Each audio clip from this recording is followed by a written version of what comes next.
Everybody. My name is Bill Neville, and I am Business Development Manager in the Northwest region of the United States. And with us today we have Michael Sonnenshein, who is the Managing Director with Grayscale Investments, who is a subject matter expert on cryptocurrency investing, or digital currency, or blockchain. You'll hear different terms, and I'm sure Michael will go over those. And for those who have been attending our webinars consistently, this is continuing to be where we're bringing in subject matter experts on different types of alternative assets. So far we've done, among other things, we've talked about investing in cannabis industry. We've talked about investing in notes.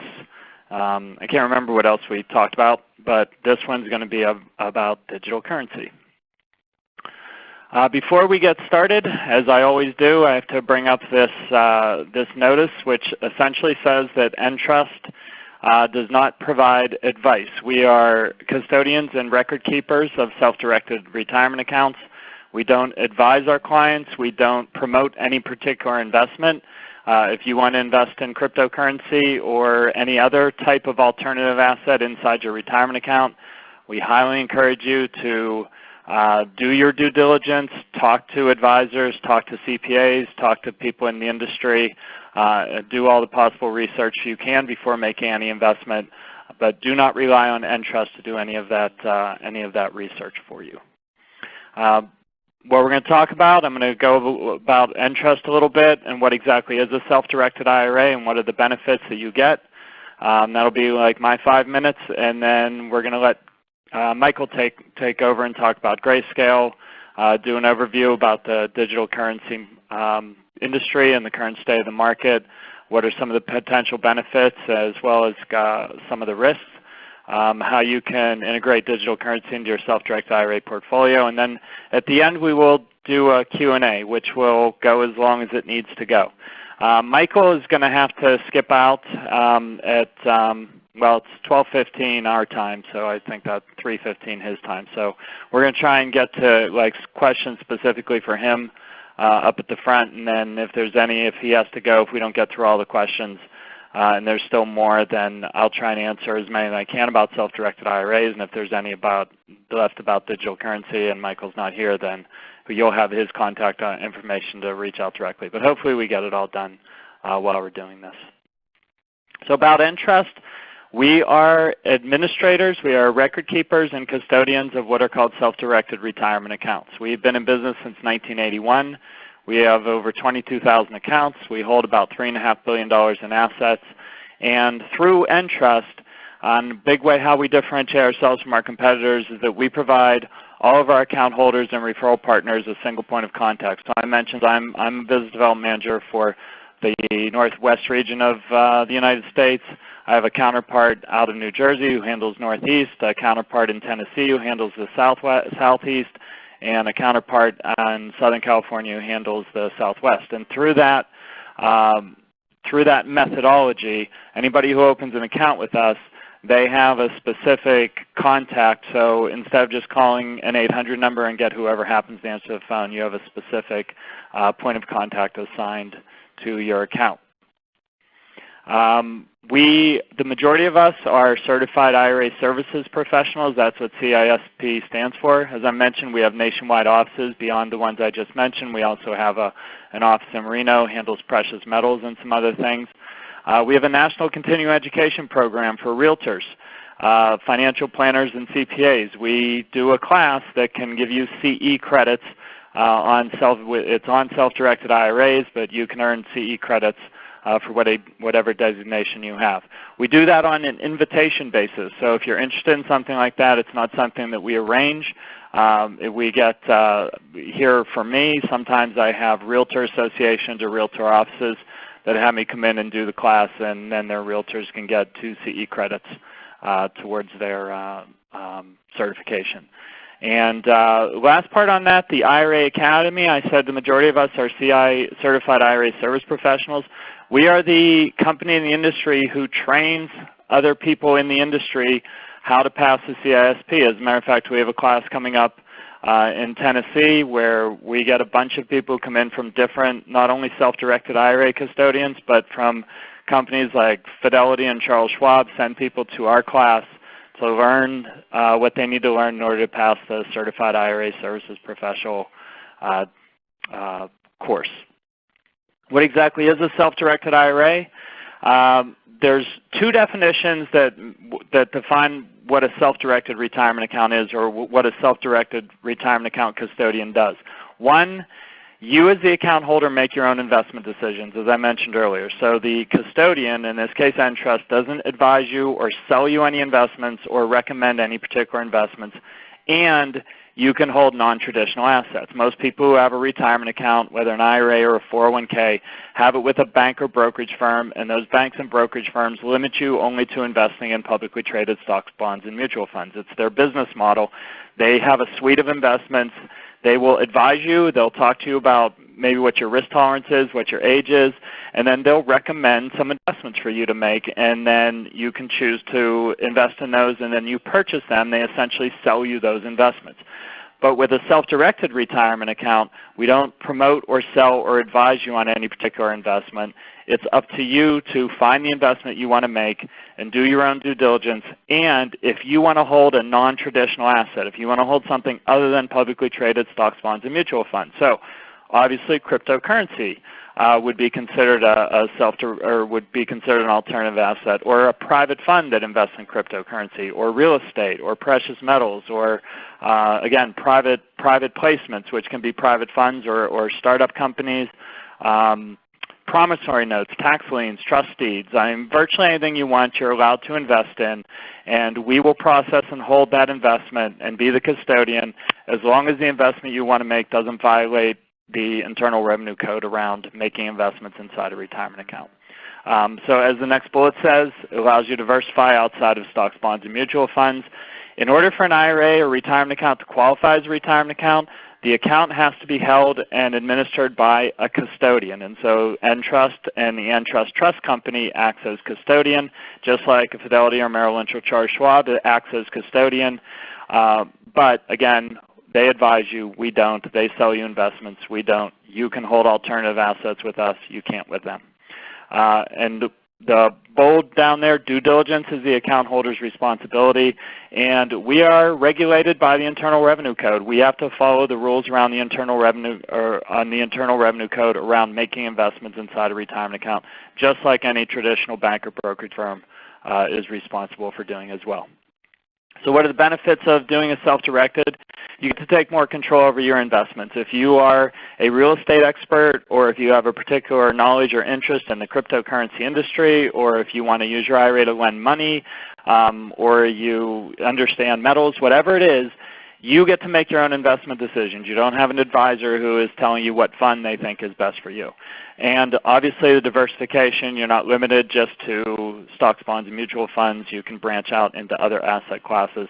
And you get the tax benefits. It's held inside a retirement account. So contributions that you make to that account can be, you get tax benefits if it's a traditional or SEP IRA or 401k. It's a pre-tax contribution that grows tax deferred. If it's a Roth, any investments that you make grow tax free as long as you have an account for at least 5 years and you're over 59.5. So you get tax deferred or tax free growth. So if you make an investment in investment property, for example, any rental income that you earn from that property goes to the retirement account to help grow the retirement account. If you invest in cryptocurrency and that cryptocurrency grows and grows and grows like it's had a tendency to do at times, then all that benefit, all that growth and revenue generated from that grows your retirement account. And you only get taxed on it when you take the withdrawal of the amount of money that you take as a withdrawal. Okay, on that note, I am going to introduce Michael, who, just a quick background, Grayscale has been referring clients to Entrust for a while now, for I want to say a good 5 or 6 years at least. And we have an excellent relationship with them, and when we decided to do this webinar where we could educate people about what's involved in the digital currency market, they were our first contact to reach out and see if they were available and willing to do it, and Michael obviously was. So at this point, I'm going to pass this on to Michael. Again, type your questions into the chat box, and we will answer questions at the end of the webinar. Awesome. Michael, well, take over. Yes. Thank you so much for that, Bill, and really pleased to have the opportunity to not only speak with you and continue to deepen the relationship with Entrust, but also the opportunity to speak to some of Entrust's clients today around digital currencies. To get started, I thought I'd quickly introduce myself as well as Grayscale Investments, and then start digging into a couple of items that we have planned for the folks dialed in. So I am currently Managing Director at Grayscale Investments. I have been with the firm now just shy of about 6 years. I'm a former banker myself. I spent time at Bank of America, Barclays, and most recently JP Morgan. And almost 6 years ago, decided to take the leap of faith into the digital currency world when Bitcoin was trading right around about $800 a Bitcoin. Today we're at about $10,500 a Bitcoin. So it's been an amazing ride over the past few years to see the ecosystem develop, a lot of which we'll certainly talk further about today.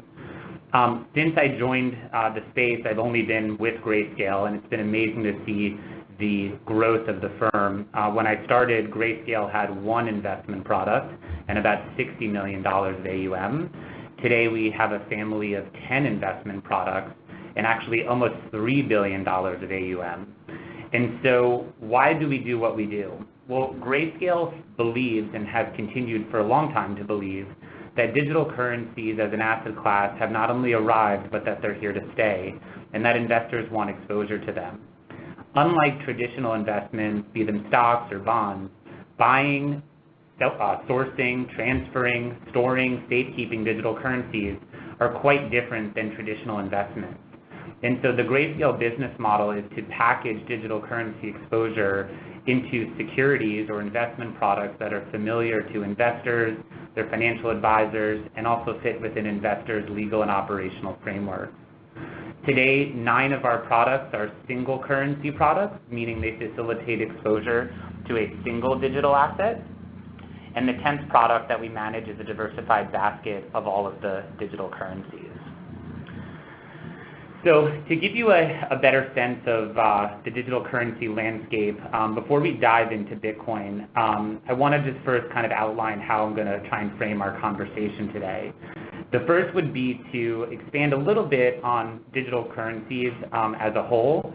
We'll certainly talk about Bitcoin and Ethereum, which hopefully many of you on the line have heard about, read about. Some of you may have some clarifying questions about. We'll certainly talk about kind of what's happening in the market across digital currencies because it is a rapidly evolving space. We'll talk about the benefits of adding digital currency exposure inside a portfolio. And towards the end of the call, we'll get into how one can integrate digital currency exposure into their self-directed IRA. So first and foremost, let's dive back into kind of crypto 101. To be very blunt and make it very simple, cryptocurrencies, digital assets, these are often sets of words that are conflated with one another and create a little bit of confusion. But by and large, we would characterize the asset class as a whole as the digital currency asset class. Most of the digital currencies that you have the opportunity to invest in or interact with are really designed to be a digital form of money or a digital store of value or a digital mechanism to accomplish anything from a contract or to represent a physical asset in the real world. When we think about how the concept of money and value has changed over time, money has been everything from rocks and salt to, animal hide. And for quite a while here in the U.S., we actually were on a gold-backed dollar and moved off of the gold standard, as many of you know, probably about almost 50 years ago at this point. And when we think about what kind of world we live in today, we live in a world that's digital. Sure, we live in a physical world, but the world we really work in and we move money around in is digital. Those of you with accounts at Entrust have had to fund them with wires. Those of you who have to make payments, you often have to rely on traditional banking systems. And the truth is that what digital assets and digital currencies like Bitcoin have sought to accomplish is really to remove a lot of those frictions, creating much more efficiency with respect to the time that it takes to move value, and also eliminating fees and middlemen. So if we drill into, I guess I would say, the most well-known digital currency, we would be talking about Bitcoin. And so Bitcoin was brought into being not by a company and not necessarily known by any one individual, but it was actually floated out onto the internet about 11 years ago through the creation of a white paper that any of you can certainly read, and it's pretty digestible. And the idea was calling for a digital form of money, again, that could be sent anywhere in the world and without any need for any intermediaries. And when we say intermediaries, we're not only talking about banks, we're talking about credit card payment systems, the MoneyGrams of the world, anybody who charges a fee or is providing a service to act as an intermediary. And so Bitcoin today has grown from being an asset that didn't even exist 11 years ago to today having a market cap greater than $200 billion. And what's interesting about Bitcoin is that it actually has a capped supply. And for those of you who may sometimes get stunted by what you see in the press, there is no physical manifestation of a Bitcoin. A Bitcoin is completely intangible. It is a piece of software. And so the Bitcoin algorithm that exists today not only controls, but actually predicts very, very accurately the number of Bitcoin in circulation today, and ultimately caps the total number of Bitcoin out to 21 million. Today, as you'll see on the slide, we're just shy of 18 million Bitcoin. So most of the Bitcoin has been created and brought into circulation. And it's important to remember that the Bitcoin supply is capped because unlike assets like gold and all other kinds of commodities, here we know that the supply of Bitcoin is verifiably scarce. What's been interesting about Bitcoin in particular is a narrative that's been resonating in the investment community that has really talked about Bitcoin as a digital store of value or a digital gold. And because Bitcoin has a lot of the same attributes as gold, except that it's actually quite a bit more portable, quite a bit more divisible, and really is meant for a digital world, that perhaps investors are really starting to glom onto the idea that this might have the same good money qualities as gold, but then some, for the digital age. If we move on to talking about Ethereum briefly, Ethereum is the second largest digital currency by market cap. And a lot of you have probably seen over the past 2 years, this idea around initial coin offerings and the creation of other tokens besides Bitcoin, many of them are linked to the Ethereum protocol. Ethereum really had a different message and a different promise embedded in it than Bitcoin did. The idea for Ethereum was to create a completely decentralized computer system that could power all kinds of digital applications. And so if you think about other decentralized applications today, we use things like Airbnb, we use things like Uber, etc. But those actually have companies behind them. So although they're drawing participation from all different kinds of folks, without Uber backing these apps, we wouldn't have rides, and Airbnb backing these rentals, we wouldn't be able to participate in home sharing. And so the promise of Ethereum was to start powering completely decentralized applications. And so unlike Bitcoin, the circulating supply of Ethereum today is quite a bit larger. There's 107 million Ethereum. And unlike Bitcoin, the supply of Ethereum is uncapped, which definitely makes it a different analysis from an investment standpoint than something that we know is verifiably scarce. And so while it's early in the life cycle of how Ethereum will develop, what today is being worked on most heavily by the dev community is things like smart contracts and decentralized applications that can power this concept called the Internet of Things, which many of you, I'm sure, have talked about before. And so there are really, a variety of tokens that we can spend time in talking about today, because there's literally thousands upon thousands of digital currencies, everything from tokens that are made for privacy to gaming to payments. But it's really, I would say, most of the investment interests we're seeing today are mostly around Bitcoin and Ethereum. So briefly, we'll just touch on some of the other tokens here. And a really good resource where actually this data is pulled from is a website called coinmarketcap.com. This will be a really good place for you to track digital currencies, their circulating supplies and prices, and also see their intraday movements. Unlike traditional stocks, digital currencies are, they're a 24/7 market. And so there is really no close, so to speak, around digital assets. Certainly one thing to highlight here as we begin to talk about the digital currency state of things and state of the market is to briefly talk about Libra, which many of you have certainly seen all over the news. Libra is the digital currency that Facebook has purported to develop and put into being. And so one of the biggest takeaways that each of you listening in should take away from what's going on with Libra is that it has certainly brought into the center stage the conversation around digital assets. We have long taken the approach that regulators have been quite involved in the space, have certainly been having a very proactive stance to understanding developments in the space.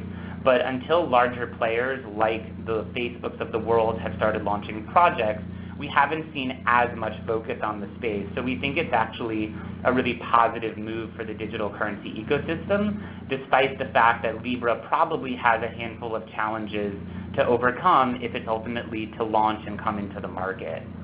I think outside of projects like Libra, which Facebook is launching, it's important for everyone to have a good sense of who the other players that are getting involved in the space are. So here are just a couple of samplings of different milestones within the digital currency ecosystem.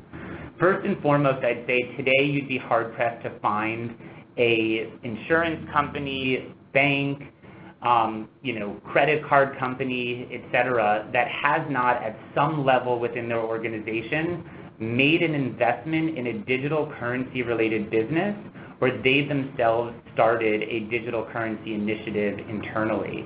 And so some of the things that give us a lot of air cover in believing that the asset class will continue to prosper and that we're still in the early days of it are seeing projects out of banks like JP Morgan developing their own stable coin, seeing banks like Fidelity, who have some of the largest retail presence globally, developing a custodial solution, seeing companies like the New York Stock Exchange launch their own derivatives platform, and starting to hear rumblings of companies like E-Trade and others begin to pilot digital currency trading for their customers.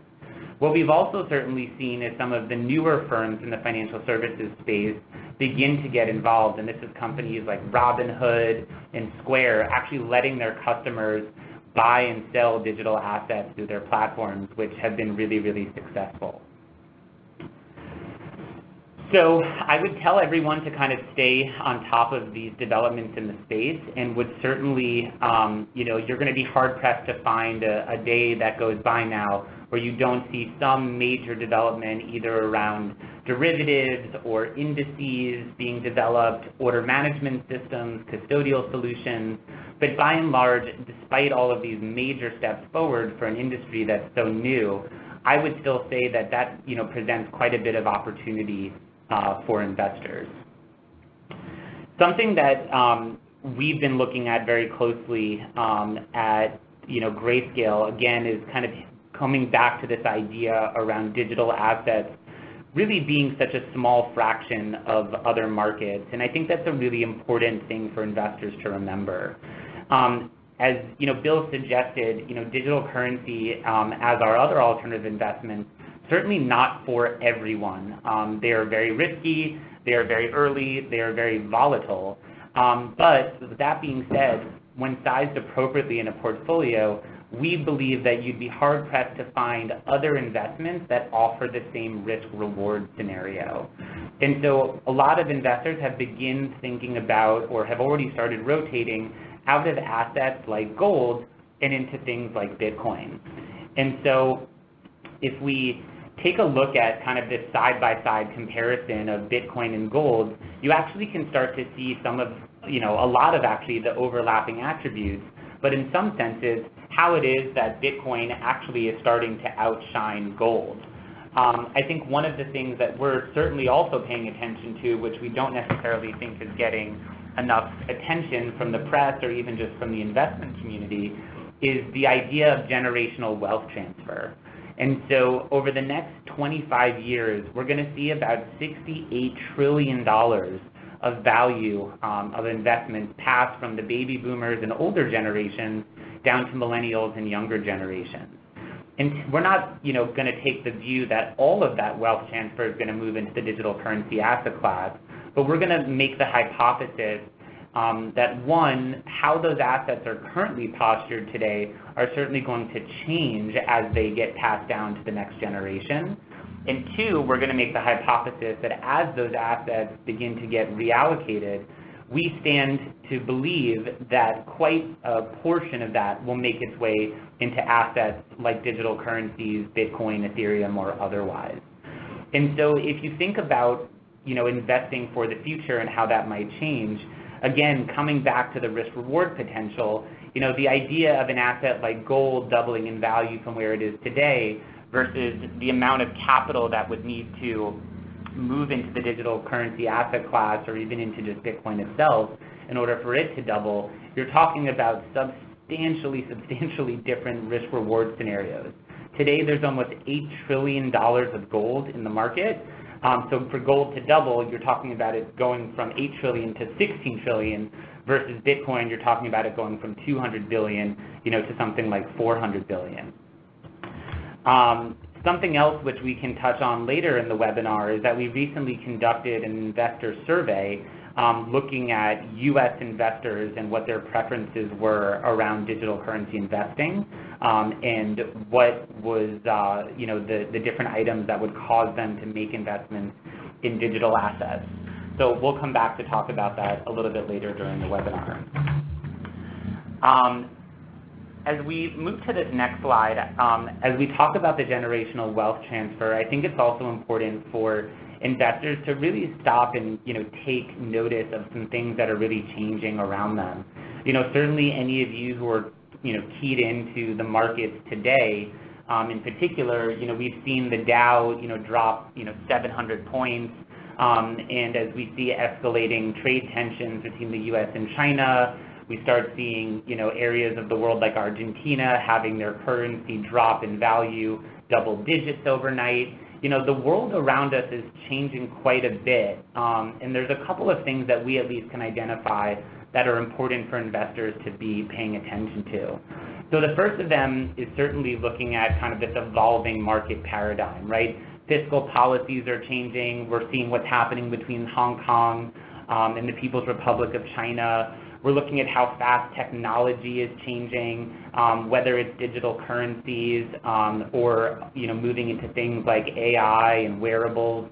That arena is rapidly changing. We're talking about regulatory shifts.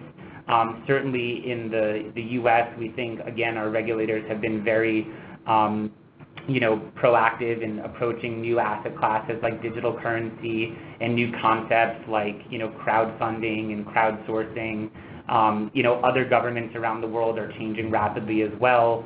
We've actually just in the last week seen, I believe it was New Zealand actually legalized the idea of using or being sent digital currency to pay salaries and begin paying taxes.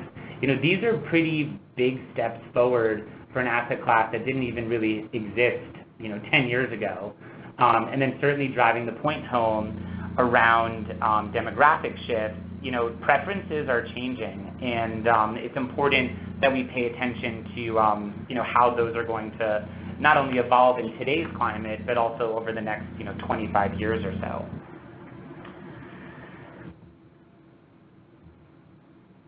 Great. The slide just shifted. Okay. So one distinction, just to kind of move everyone from digital currency or cryptocurrency 101 maybe into 201, is that we also start making distinctions between what we characterize as digital currencies versus other digital assets.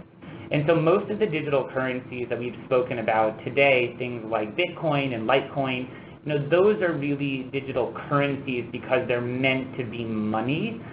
They're meant to be a digital store of value, and they're tied to a distributed ledger that governs all the transactions and who is going to oversee them and confirm them.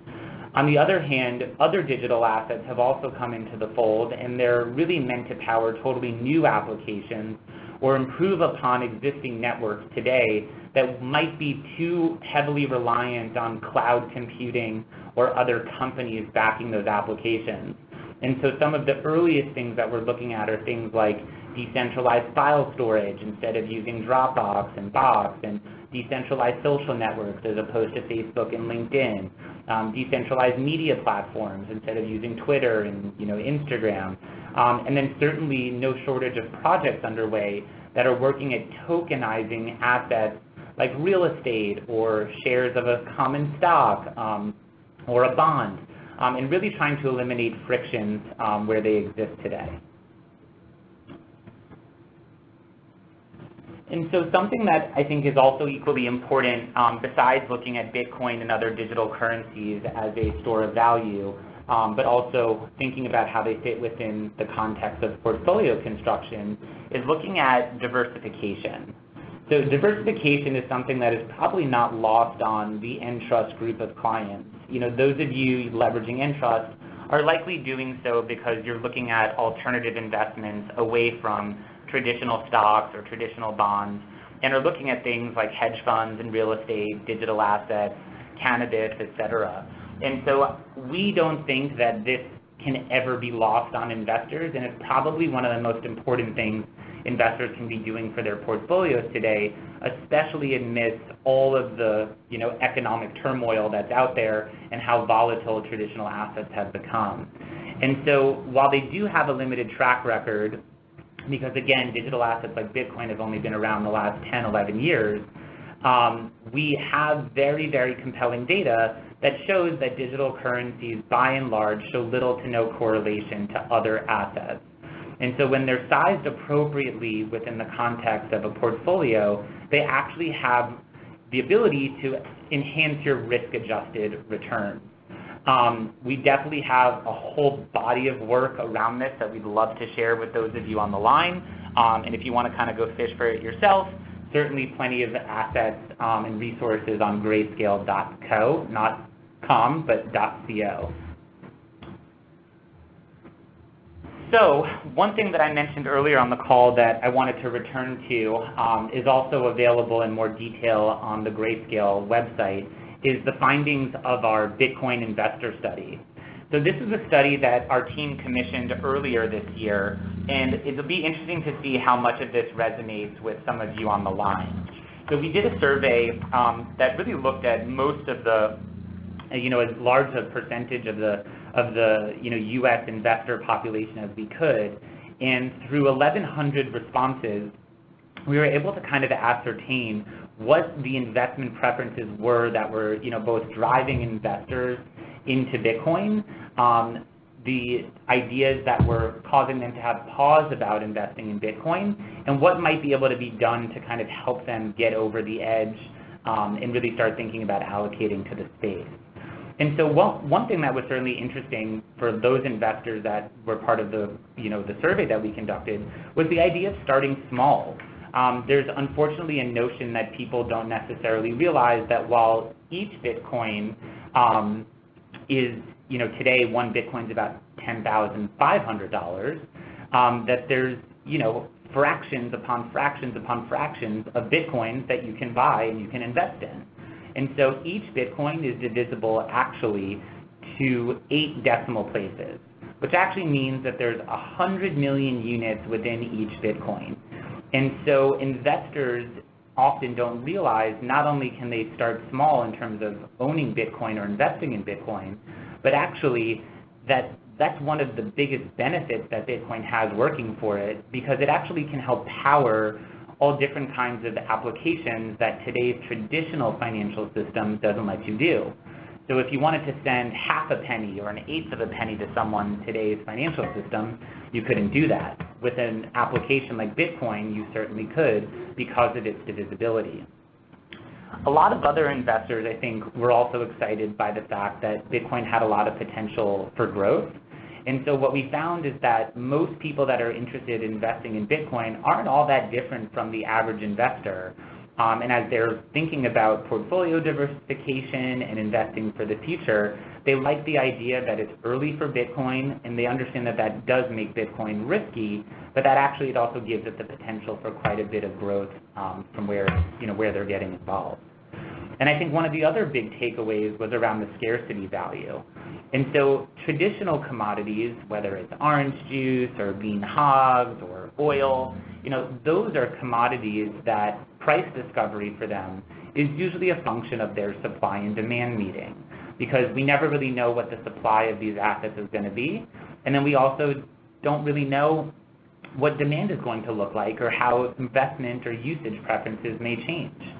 And so with Bitcoin, it's a little bit of a different scenario where the supply of Bitcoin is very known, very predictable, and is capped. And so really, Bitcoin's price really becomes a function of its demand. And so a lot of investors like this idea around the scarcity that Bitcoin has, likening it to assets like gold, which we ascribe to the idea of being scarce, but we actually don't know that there is a finite amount of gold in the world, and often find that there's new deposits of gold every day that we're unearthing. And so I think as we think about how investors are positioning this into their portfolios, for a lot of investors, the idea of investing in digital currency, again, can be kind of scary. They might need to open an account at an exchange or a certain provider, and that's certainly going to be a departure from a firm like Entrust or a firm like a Fidelity or a Schwab. And even if they can kind of get past that hurdle, buying digital assets, figuring out how to transfer them, which again is something that if you mess up, there really is no 1-800 number, and there's certainly no Bill Neville you can call for help with it. And so these become irreversible transactions. And so we think that as investors are thinking about investing in Bitcoin, investing in Ethereum, or just getting exposure to digital currencies more broadly, that it oftentimes makes sense for them to do so through a security like Grayscale offers, and that it kind of eliminates all of the aforementioned challenges and really gives them an experience that feels very similar to any of the other products that they're used to investing in. And so hopefully this has been informative, but Bill, I definitely want to turn things back over to you to start talking about some of the different ways that investors can leverage the Entrust platform. As you mentioned, we've had a long-standing relationship with you guys, and have certainly seen no shortage of Entrust clients investing into all 10 of the Grayscale products using their self-directed IRAs through Entrust. Okay, thanks, Michael. Yeah, I'm looking through some of the questions that have been asked, which are a lot of these questions I'm going to have the same answer around how someone can invest directly into cryptocurrency using their IRAs, as opposed to with Grayscale, they have funds, right? And a lot of these funds are if not all of them, correct me if I'm wrong, I think you guys have one fund that's publicly traded, but the rest are private funds that you would need a self-directed custodian to invest in. But a lot of the questions are around, if I, not through a fund, but if I want to buy like through Coinbase, seems to be who people are referencing mostly. If I want to buy Ethereum, if I want to buy Bitcoin, sure. What's the process, who holds the wallet, et cetera. So I'm gonna get to that whenever I get to the questions. But let me just sort of skip ahead a little bit to just sort of this part before we get to the question. So if you are looking to do investing in non-traditional assets, whether again it's crypto or anything else, and you need a self-directed custodian to do that. The process to open and fund and initiate an investment is really very simple and straightforward. You open an account, which we have an online process to do that. Then you would move money to your account with us by either transferring from an existing IRA, rolling over from a 401k, or making an annual contribution. Note that the term self-directed IRA is a description of the service we provide. It's not a type of account. So if you want to self-direct your retirement account, you still have to choose a type of account, whether it's a traditional IRA, a Roth IRA, a SEP, a simple. We also have an individual 401k, as well as a health savings account and a Coverdell educational savings account that you can self-direct if you want to. But you have to open that type of account with us and then fund that account.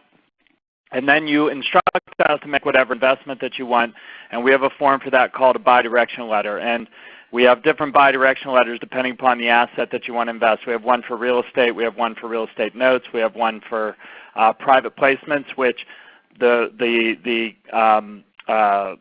Grayscale offerings are considered private placements because they're private funds. And so you would submit our bidirection form, and then Grayscale would provide a subscription agreement for the investment that you want to make.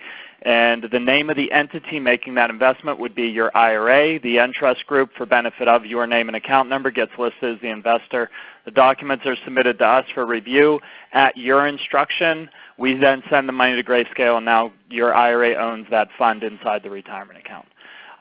Okay, so questions. Again, I'm going to remind everybody, just go ahead and type them in the chat box, and Michael and I are going to answer those. And Michael's got about a half hour here before he's got to jump off. So we'll try and get, answer his questions in particular. So the first handful of questions that I saw in here are all going to come around the same, are going to sort of have the same answer. And I'm going to explain to you, if you wanted to use an Entrust retirement account to invest directly into Bitcoin, and I'm not talking about through a fund like that Grayscale provides, but if you want to open your own account and hold a wallet and go buy, Bitcoins and Ethereum or whatever specific type of digital currency through a platform like Coinbase, how you'd go about doing that. So the first question says, for Bitcoin and self-directed IRA, who holds the wallet? Presumably Entrust. So what I'm going to explain to you is how exactly it would work if you want to buy, Bitcoin directly in your retirement account. Entrust does not have a platform to hold the wallet. So if you want to invest directly in cryptocurrency, again, not through a fund or not through a company like Grayscale, but actually buy it directly, and you want to use your Entrust retirement account, what you would have to do is you would have to establish an LLC. Because Entrust does not have a platform that we can hold the Bitcoin directly, we don't have the wallet and the platform to be able to hold that directly. If you wanted to go on to a platform like Coinbase and buy the Bitcoin, excuse me, you would need to set up an LLC, a single member LLC, where you name your IRA as the single member, as the sole member of that LLC, and then you would instruct Entrust to fund the LLC. And what that LLC does is it gives you checkbook control over your money. So you would set up the bank account, you would establish the LLC, you would set up the bank account, you would name the IRA as the member of that LLC, you would then instruct Entrust to put the money into the LLC, to essentially purchase the ownership of that LLC. But you can be the manager of the LLC, and as manager, you make the investment decisions on behalf of the LLC. You have checkbook control over the money inside the account. So you would then need to go to a company like whatever platform that you want to invest in the cryptocurrency through and have the wallet. The LLC would open that account with, again, let's use Coinbase as an example because a lot of people seem to be familiar with that. You would have to open an account with Coinbase under the LLC. And so the LLC would hold the wallet. The LLC would make the investments, and the LLC would have the account with Coinbase to hold those investments. Now, the LLC is owned and funded by your IRA, so eventually the money would have to flow from the LLC back to the IRA. Like if at some point down the line you decide that you're your crypto's gone up in value, now you want to sell it, and now you want to take the money out as a withdrawal. If you want to transfer it back to a traditional brokerage firm to put it into stocks, bonds, and mutual funds, the money would have to flow from the LLC back to the IRA, and then from the IRA you can take the withdrawal or you can transfer it back to Schwab or Fidelity or whoever you want. But again, to repeat, Entrust doesn't have a platform and the capability to hold the wallet directly, which means you need to create a pass-through entity to establish the account through the platform that you're going to buy the currency and to hold that wallet, right? And so that would be through an LLC where you name the IRA as the LLC. Now, there's going to be a number of questions. I looked through as Michael was doing his presentation that I'm just going to refer to that answer. So I'm going to move through these fairly quickly and say I just explained that through the LLC. So the next question, can Entrust be a custodian for Coinbase? Go ahead.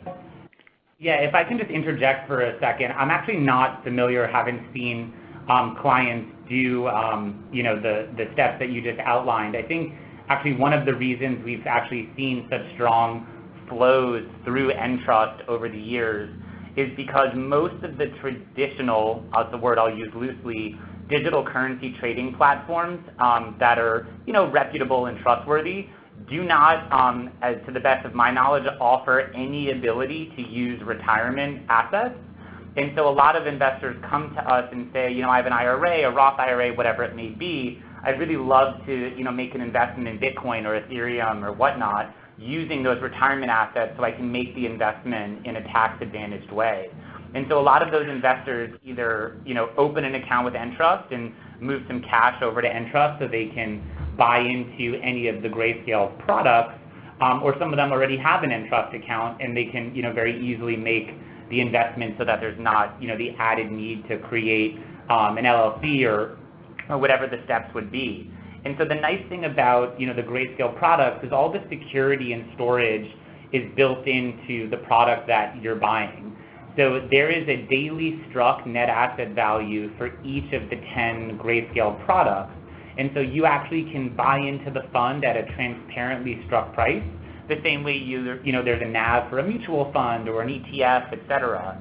And for 3 of the 10 products we manage so far, there are public quotations for them. So if you buy into the private placement for our Ethereum product, for example, after the statutory 1-year hold period, which all the Grayscale products have, you can actually take the shares that you bought through the private placement and sell them into the public market. That's how you get back to cash. That's how you get to liquidity. And so what Grayscale does on the back end is absolves any need for you as an investor to get involved in the sourcing, holding, or storage of the digital currency itself. So each of our funds uses actually the Coinbase custody solution in the background, which is where we store all of the underlying assets underneath the 10 products. And then each of our products is audited annually, produces quarterly financial statements, has tax statements at the end of the year, et cetera. So from an experience standpoint, it would feel quite similar to investing in other investment products or something that or a private placement. And so some of you, I think, have also might be familiar with some of the public quotations for the Grayscale family of products. So our Bitcoin product is quoted under the symbol GBTC, Gary Boy Tomcat. The Ethereum product is ETHE, and the Ethereum Classic product is ETCG. And so you might notice as you look up each of those ticker symbols that those funds trade at a premium, so they trade at a higher price than the net asset value of those products historically and currently. And so even though these are open-ended products and you can invest in them daily through Entrust, when you actually go to sell your shares after a year or longer, you're going to be selling shares at whatever the price is in the market, which again historically has been a premium to the net asset value and currently is.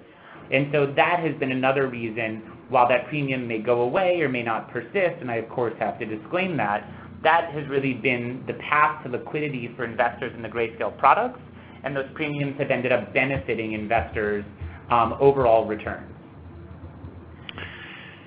Yeah, Thanks for that. And just to clarify, I'm answering specifically the questions that are being asked, which from that standpoint, some people are asking, and you're right. With Grayscale, you're investing in essentially a private fund, and they handle all the storage in the wallet, et cetera, and you're holding a percentage share of a larger fund if you invest. And you can use your Entrust. That becomes a private placement investment. But specifically for people who are asking, how can I, and a lot of these questions are around if I want to buy Ethereum or you know, any of the different currencies directly, how do I hold it in my retirement account? And that's the question where I'm coming to. You would need to establish an LLC. So you mentioned that at the beginning, Michael, that what you just brought up, that you don't know of any that will hold that will take IRA funds. The Coinbase or any of these platforms won't know that it's IRA funds. They'll know it's an LLC. Now, again, if people want to be able to invest directly in the currency through a company like Coinbase or something like that, and they want to use their IRA funds, at least with Entrust, I'm not speaking for the entire industry, I'm just talking specifically with Entrust, since we don't have a wallet to be able to hold them directly, you would have to do it through an LLC. That being said, I don't even know for a fact that Coinbase would allow you to do the investment through an LLC. I'm just saying that if anybody here wants to do the direct investment, not through a fund, not through a Grayscale type transaction, but directly hold the currency, they would, in order to do it with an Entrust account, they would have to do it through an LLC. So if you're looking to do something like that and you have a platform like Coinbase or somebody like that in mind you're planning on using, you might want to have a conversation with somebody there to make sure you can do it through an LLC. And again, that's going to be the answer to a bunch of questions that we've got coming up here. So I just wanted to go through a full explanation of that. So the next question is, can Entrust be a custodian for Coinbase accounts? i.e., can we trade on Coinbase within a self-directed IRA? Again, you'd have to use an LLC, as I just mentioned. Next question, who holds the keys when holding in self-directed IRAs? The LLC would hold the keys when you're using an Entrust account. If you find another custodian that has a platform and will hold the wallet directly, then that custodian would hold it. But in Entrust case, it would be through the LLC, and the LLC would hold it. Next question, it looks like I can buy GBTC, ETCG, and ETHE through my E-Trade IRA, so there's probably no advantage to buying those through my Entrust account, right?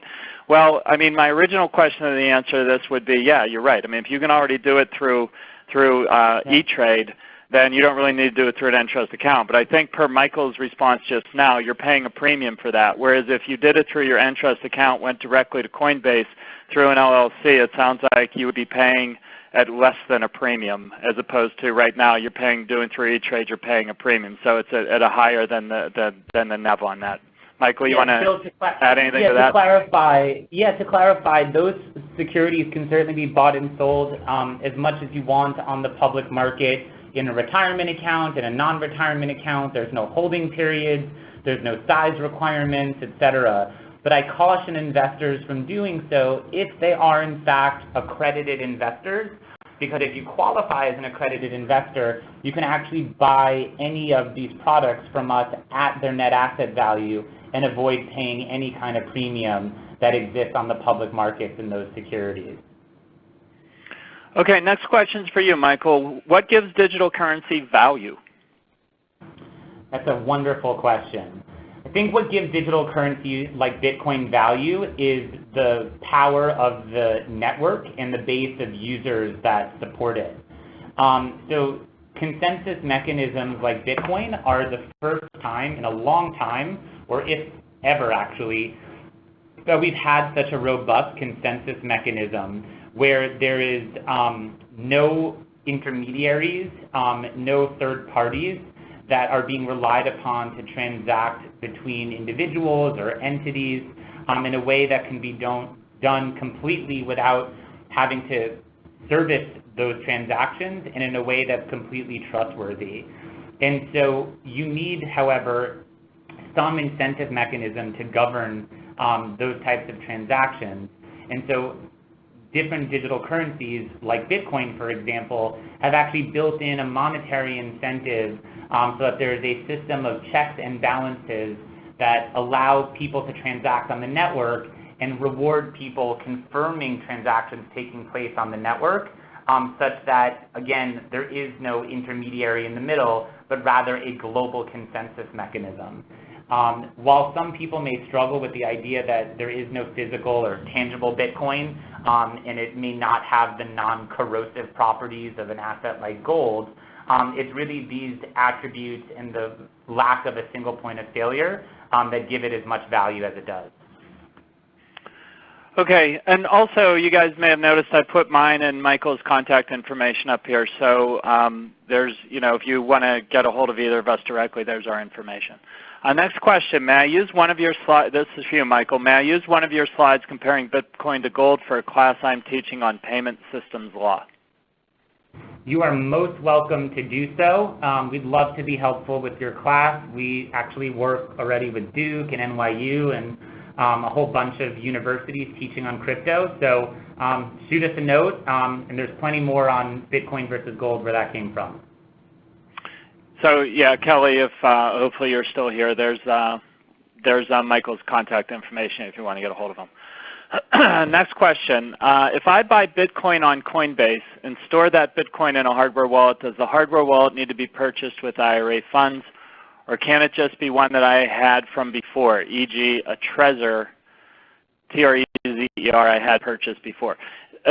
So from a standpoint of, hey, marketing, put that last question back up because I went in a different order. Bill, I can take that question. To the best of my knowledge, there is no option to do that on Coinbase. A Trezor is a device that some people use to store digital currency themselves. But again, if this is an individual's first foray into buying, holding, and storing digital currency, again, I would caution them from using devices like that, because if you you mess up along the way or don't kind of write the appropriate passwords and different materials down, there's really no recourse to regain access to those funds. Yeah, and also the answer to the question is if your IRA is buying investments in Bitcoin and you need to set up a wallet, and again it's through the LLC, the IRA through the LLC is investing in Bitcoin, then the LLC has to pay for any wallet. Also, the same person, am I allowed to sell my Bitcoin previously purchased from IRA funds on Coinbase Pro for US dollars and then buy more Bitcoin at a later time? If so, do I have to pay taxes on the earnings there, assuming there are earnings? If you purchased your Bitcoin through using IRA funds, then let me see, the question got moved here. If you bought it through IRA funds and then sold it, then that essentially is all staying in the IRA, or again with Entrust through an LLC. So there's no tax consequences until you withdraw the money from the IRA or you take it as a personal distribution. The key is you have to keep that money inside the IRA the whole entire time. So the IRA buys the Bitcoin, the IRA sells the Bitcoin, the IRA gains the revenue. If any of that money went to you directly, it didn't go to the IRA but instead went to you directly, then yeah, you have to pay taxes on that because you essentially took it as a distribution. And if it didn't flow properly through the IRA, you might also be subject to a penalty with that. So be really careful from a standpoint of when you buy something within your IRA, that when any revenue generated from it, when it sells or whatever, has to stay inside the IRA. And then until you take a withdrawal, it grows tax-free or tax-deferred depending upon the type of account that you have. Okay, next question. Does Grayscale see Bitcoin continuing to be the top dog in store of value crypto given the many alternatives? I think today, it's too early to say who will ultimately be the winner here. Every day that Bitcoin doesn't go to zero, and every day that we see more human capital, actual capital, and development going on around the Bitcoin ecosystem, certainly gives us further conviction that Bitcoin stands to be the winner. But we also aren't sure necessarily that it's a winner-take-all scenario, and that ultimately a handful of digital currencies can coexist with different addressable markets, different use cases and different prices. Okay, next question, again for you, Michael. Bitcoin partly gets its value because there's a clearly limited supply. How does that work for Ethereum, which is open-ended as I understand it? That's a great question, and that's one of the reasons that I said that the investability of Ethereum is a little bit different than something like Bitcoin because it doesn't have a capped supply. There are several question marks around Ethereum, whether or not its supply will ultimately get capped or not. But in the meantime, it is operating without a cap, and most people are buying Ethereum with the idea that the Ethereum tokens will power decentralized applications, smart contracts, and the Internet of Things. And so you would almost need Ethereum tokens to be that gas, so to speak, to power those applications. Next question, does Grayscale hold Bitcoin? And if so, how do they keep it safe? Seems like everyone gets hacked. So a big misconception out there is about hacking. Most hackings occur at exchanges. So if a bank branch gets robbed, that means that they had poor security officers or a security system in place. It doesn't necessarily mean that the US dollar is flawed. And on that same note, if an exchange operating in the digital currency ecosystem gets hacked, it at an entity may not have great security, but it doesn't mean that Bitcoin or a certain protocol is fundamentally flawed because one company operating in that ecosystem is getting hacked. And so again, this is why I caution a lot of folks on the line if this is your first foray into digital assets, often why we see people using products like Grayscale to express those allocations, so they negate the need for them to open up exchanges and wallets and things like that. We ourselves leverage the Coinbase custody solution underlying our assets and feel that it's one of, if not the most robust security system out there for storing digital currencies. Okay, next question. Who owns the Bitcoin private keys if invested through Entrust and Grayscale? So as mentioned earlier, if you would want to do it directly with your Entrust account and not through Grayscale, you would need to do it through the LLC, and the LLC would hold the wallet or the keys, as you call it. And in Grayscale's case, I guess unless Michael wants to respond, but Grayscale holds them, right? So the underlying Bitcoin in our Bitcoin product, it's pro rata owned by each of our underlying investors. And so we as the sponsor of the product are certainly the ones administering the keys through the custody solution, but the underlying Bitcoin itself is actually owned by the clients and investors who own the shares of the product. Next question is very simple. How can I start using digital currency? It's a great question. Digital currency today is certainly being used in a variety of places. Everyone from Square to Dell to DirecTV is accepting digital assets like Bitcoin as a form of payment. But I'd say most people using digital currency today are either using it to facilitate some kind of payment, or in more instances than not, are using it for investment purposes, and most mainly, for speculative purposes. Next question, Nico asked, are you working with Lincoln Investments? I'm not sure if that question is to us or to you, Michael. Lincoln Investments is some kind of they're a broker-dealer. So I guess they're asking if you, if Lincoln Investments will sell yours. I don't know off the top of my head. Please feel free to drop us a note, info@grayscale.co. Next question, in purchasing GBTC, are orders filled quickly or do you wait? So when you participate in the private placement for any of our products, you're funding your investment on T-1. So it's, you're pre-funding your investment by a day.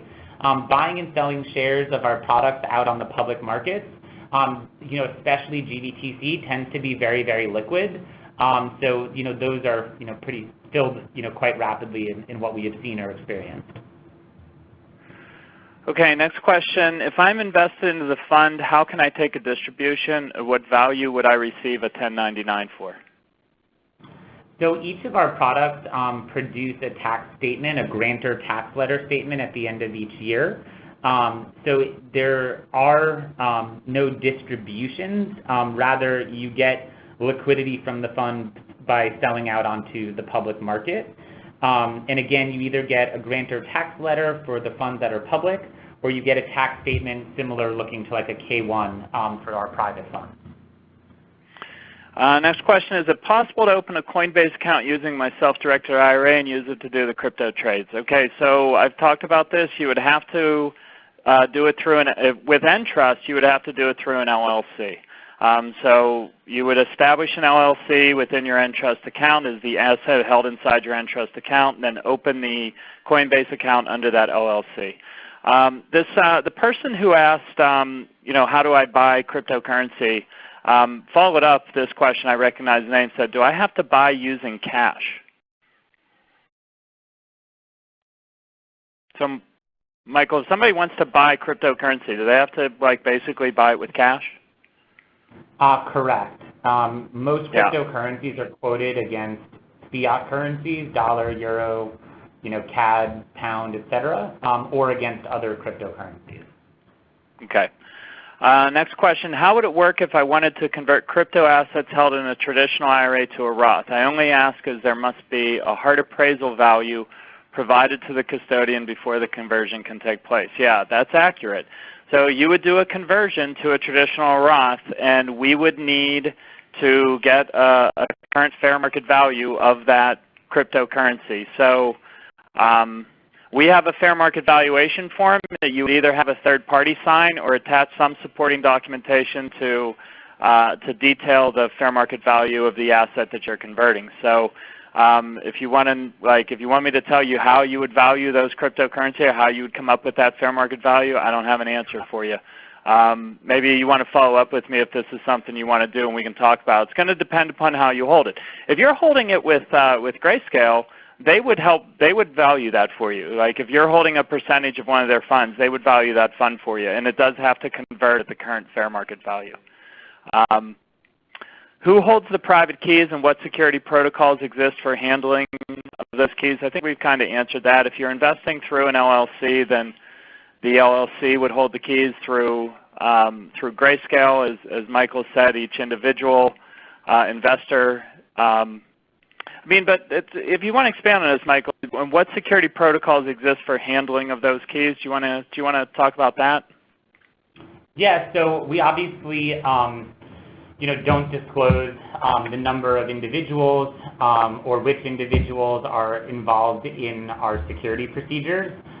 We certainly disclose the fact that we leverage the Coinbase custody solution and that there are basically 3 layers of security: physical security, cryptographic security, and then jurisdictional diversification as well, all of which lead to a really robust security system around the assets.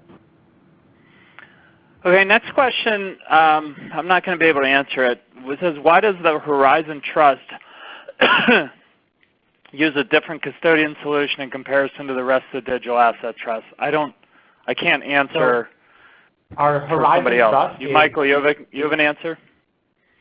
Our Grayscale Horizon Trust is one of our newer products, and it's also a slightly less liquid digital asset that isn't supported everywhere.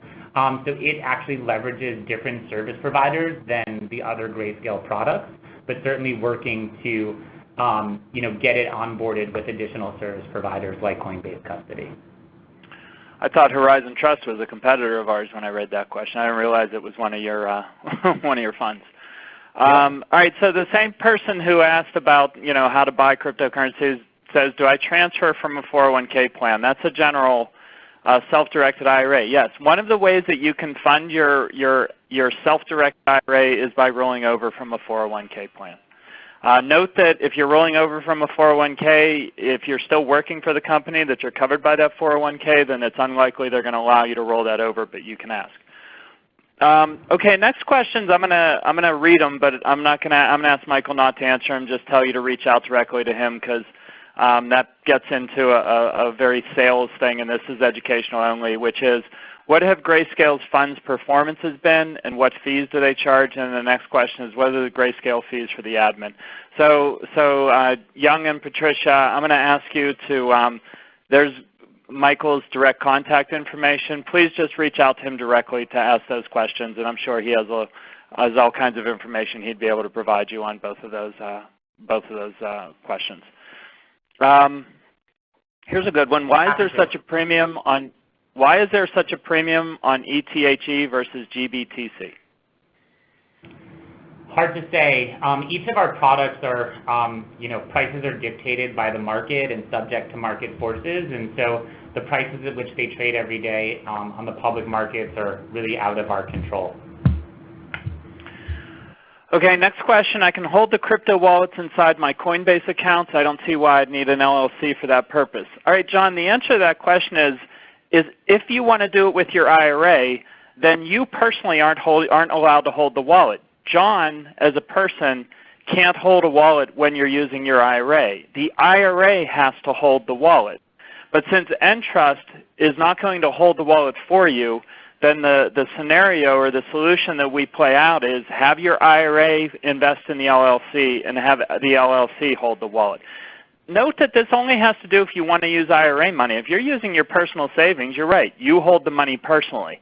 But if you want your IRA, your retirement account, to own cryptocurrency, and you're not looking to do a fund like in Grayscale, but you want to hold the actual currency, and you don't want to violate the Internal Revenue Code around what's considered self-dealing, then you as a person are not allowed to hold that wallet. That would constitute a prohibited transaction and would put your IRA at risk. Does Entrust have a plan to hold crypto wallets in the future?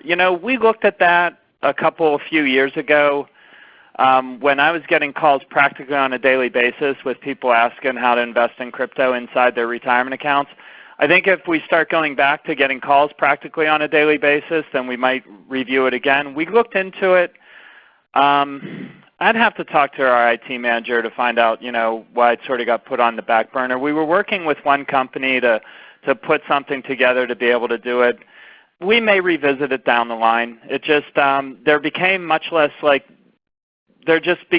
interest in it from the general populace, and we determined that it wasn't worth the expense and cost and effort. We had just had other more important projects to put our money into. But I mean, we might walk down that road again at some point.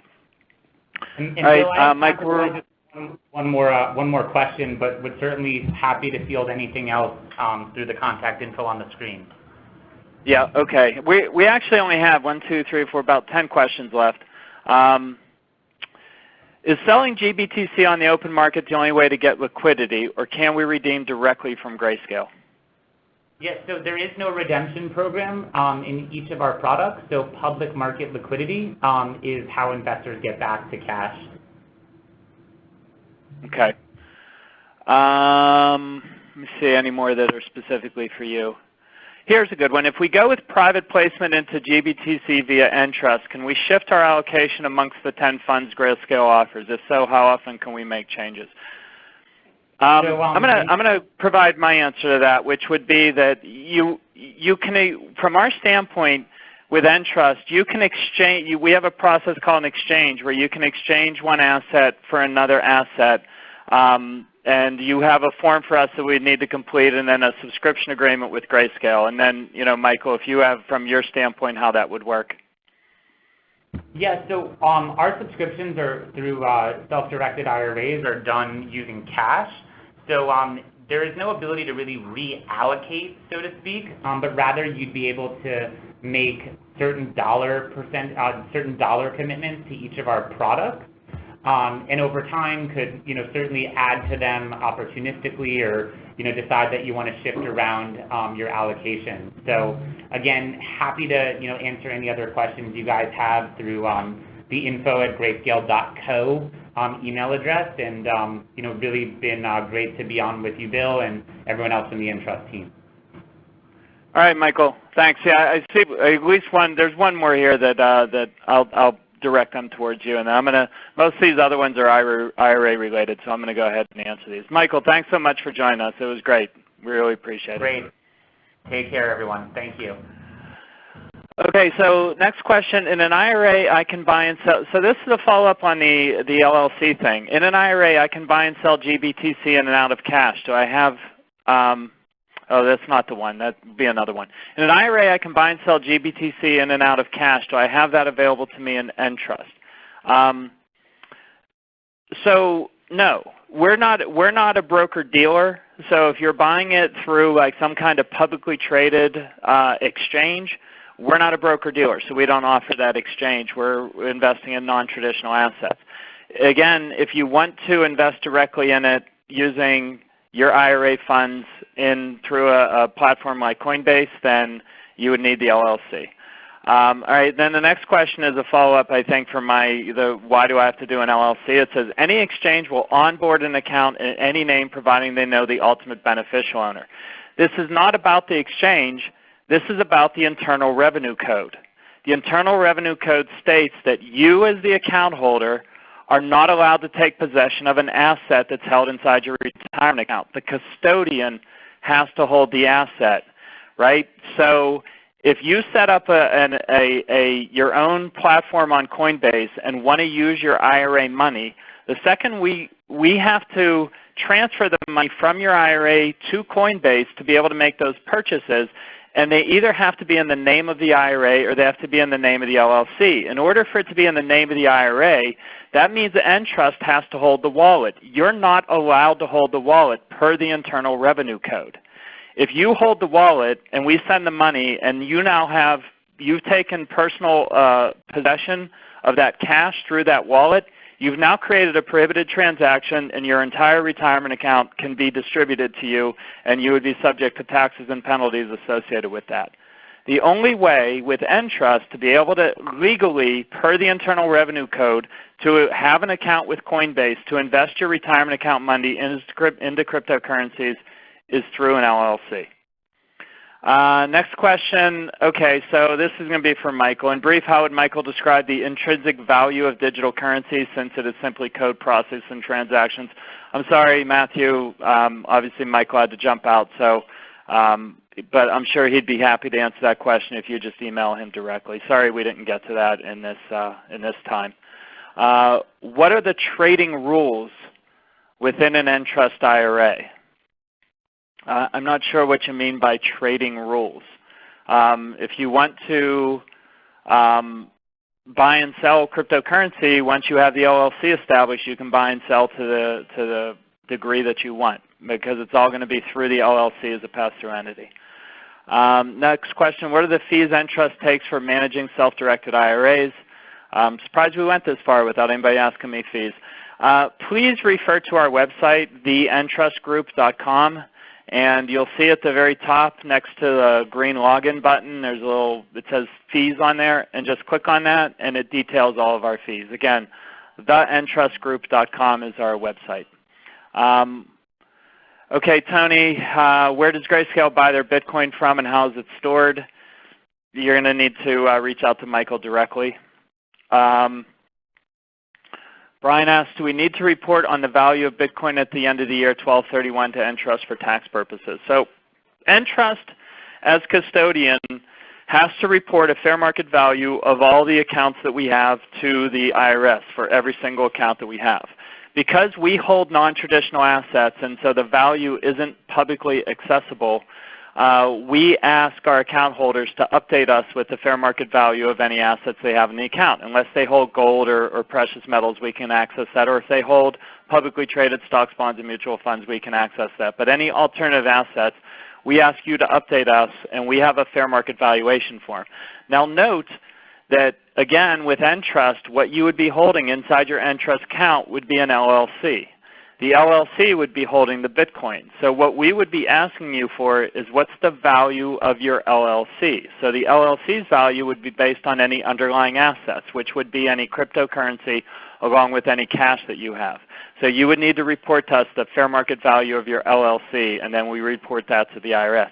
If you don't send us a fair market value, we still report a fair market value to the IRS. We just report the same fair market value that we showed at the end of the previous year. So it's incumbent upon you to report to us the fair market value through our fair market valuation form. Does Entrust currently have any clients that are doing the LLC thing? Oh yeah, we have a ton.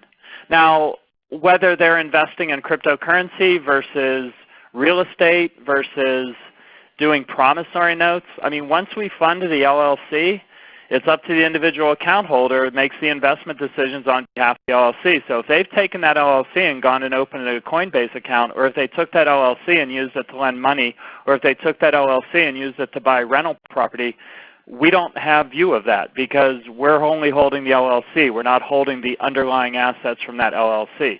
So to your question, have we had people who have done single-member LLCs? Yes, a significant number of those. Have any of those LLCs turned around and opened an account in Coinbase? I don't know. How many types of solo or self-directed IRAs do you offer? I heard you mention something called a Coverdell.